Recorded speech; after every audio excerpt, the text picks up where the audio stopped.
Making semicolons your best friends. Untangling complex sentences. Hello everyone, and welcome back to our series on grammar fundamentals.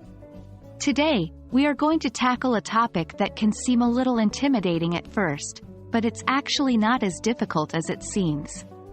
We're talking about using semicolons to avoid confusion in complex sentences. By the end of this video, you'll be using semicolons like a pro, making your sentences clearer and more elegant.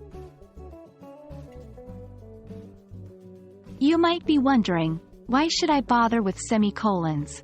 Well, semicolons are useful tools in your punctuation toolkit. They can help you link related ideas, separate items in a complex list, and most importantly for our discussion today, clear up confusion in complex sentences. A semicolon is more than just a period stacked on a comma. It's a unique punctuation mark with its own rules and uses. It represents a pause that's longer than a comma but shorter than a period. One of its main uses is to connect two independent clauses that are closely related.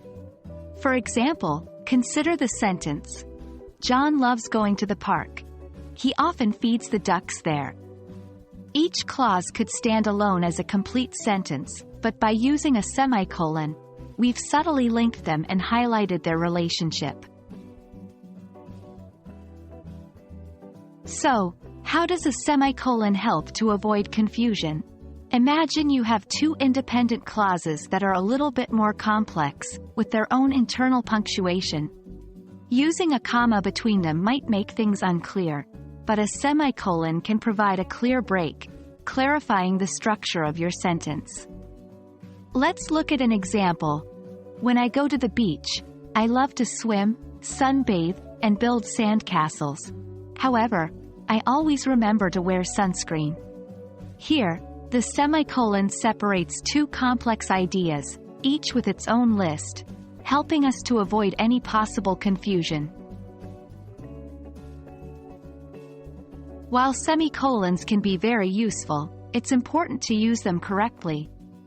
One common mistake is using them to separate items in a simple list, like bread, milk, eggs. Remember, a simple list should be separated with commas.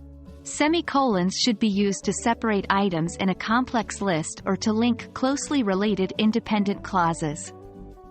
Another common mistake is using a semicolon with a coordinating conjunction, for, and, nor, but, or, yet, so. When you use a coordinating conjunction to join two independent clauses, you should use a comma, not a semicolon. And there you have it. Semicolons aren't so scary after all, are they? By understanding when and how to use them, you can make your complex sentences much clearer. Keep practicing, and soon you'll be using semicolons with ease. As always, thanks for watching, and happy writing!